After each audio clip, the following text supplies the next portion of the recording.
I'm Elvira Guzman. I'm an author, speaker, publicist, and talk show host. I've owned a publicity company for 10 years after starting my career working for Steve Harvey as a radio and television producer.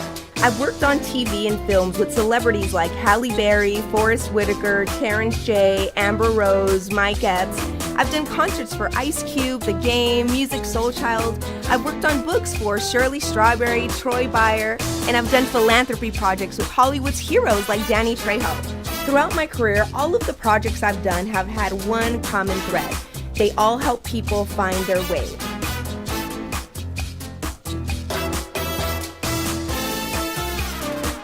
Welcome back to the show. Today we've been talking about the power of thoughts and how to eliminate the negative ones. And we've been receiving so much feedback from you guys. I have my good friend Raina Plummer here from the Flourish Network to read some of your questions. Raina, welcome to the show. Thank you. I love coming here. It's been so great hearing everything you've said about getting rid of those negative thoughts. Michelle was great hearing her talk about her kids, because people these days, I feel like, don't tell their kids how to just be gentle people and just know how to operate in the world and not think those negative thoughts or be negative people. So yeah, I definitely agree. The other day, briefly, I went to a restaurant to kind of relax after all of my meetings from the day, and the last thing I wanted to hear was a kid banging on all this stuff. And so I asked the waitress to please relocate me, because their mom wasn't doing anything. She was just letting them run amok in there. And I was just like, Lord, let there be a good mom in here that goes and tells them to be quiet. So move out the way. Yeah, so I definitely loved her tips. So the first question I have is from Christy1232, and she's saying, I'm having some negative thoughts, so much so that there's days where I feel like I can't get out of bed. It's really getting me down. What can I do to get out of this slump? Well, first of all, I've definitely been there. There have been days where I feel so bad and down that I can't get out of bed either. And the first thing that I do is I get my phone, which is always at an arm reach away, and I put on my favorite song. So that way I could start to get that energy to get out of bed. And as soon as I get out of bed, I make sure that I put on my hiking clothes and I go straight to the mountains. Because something about being in nature makes you feel how small your problem is, and you start to admire everything that God created. And also I pray when it gets really bad, and that always seems to help me get back to where I'm supposed to be. And also remember, Christy, that no matter what problem you may think you have, it's never big enough to stop you from doing your purpose in life. So just remember that. Never let those thoughts win.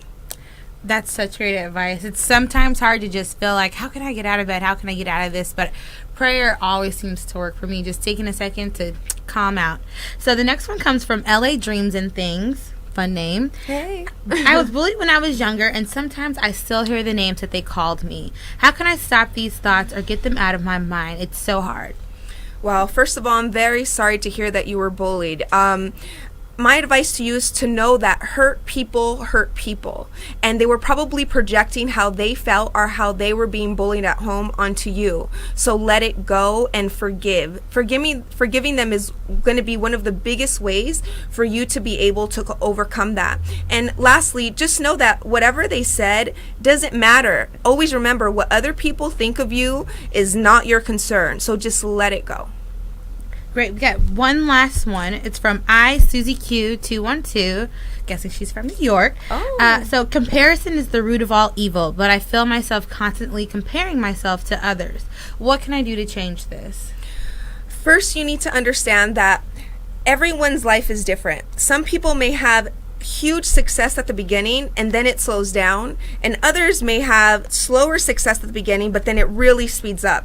You can't focus on anybody else's journey, or you can't focus on anybody else's lane but your own, because what you're going to do is you're going to slow yourself down, and you can never do that. Once again, just run your race as fast as you can. Don't look to your left or right or behind you. Just keep moving forward.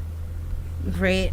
So do we have time for one more? Yes, one more. So we have one more. So it says, I used to be a size 16, but now I'm a size 8. I feel myself constantly thinking that I'm that size 16 again, or that people are looking at me the way that I was. How can I stop these thoughts from coming into my mind, or how can I get myself to view myself differently? Wow. Once again, I could totally relate to this. When I was younger, I was bigger, and it doesn't matter how small I am now, I still have the same thoughts I had when I was 180 pounds. Of I'm fat, why'd you eat that? You're such a pig, or blah, blah, blah, blah, blah, that we all have.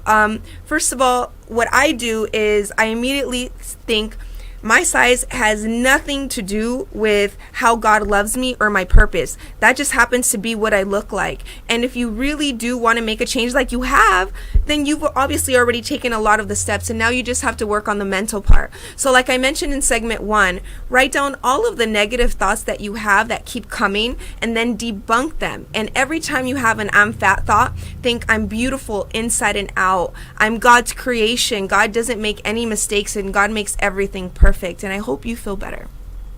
Great. That's all the questions we have for today. Awesome. Well, thank you so much for coming. Thank you for having me again. I'm so glad we had a chance to talk, because these were some great questions. Awesome. Thank you so much. Thank you. So this is the end of our English segment. But before we go, I want to thank our sponsors. I would like to thank Minister Deborah Smith Simpkins. Find information on her best-selling books. They're really good at deborahsimkins.com. I'd like to thank Wellness Suites. If you guys are having a lot of stress, or if your allergies are acting up, make sure to go and make an appointment with Dr. Ray and go to wellnesssuites.com. And I'd like to thank my company, LVGPR. And if you guys need any publicity or branding or consulting, make sure to contact us. Our website's lvgpr.com. And if you want to be a sponsor, email us at the Elvira Guzman Show at gmail. So, like I said, that's all the time we have. I really hope that you guys learned a little bit about today's show. And the next time you guys have those negative thoughts, you know how to control them, and you know how to start to eliminate them. All right, so I hope you guys have a great day. And if you know Spanish, stay tuned, because up next I have Yanitzia Munoz here, and she was just on the cover of Maxim, and she's a Sports Illustrated model, and she's a TV and radio host. You will not want to miss her interview. We'll be right back after these messages.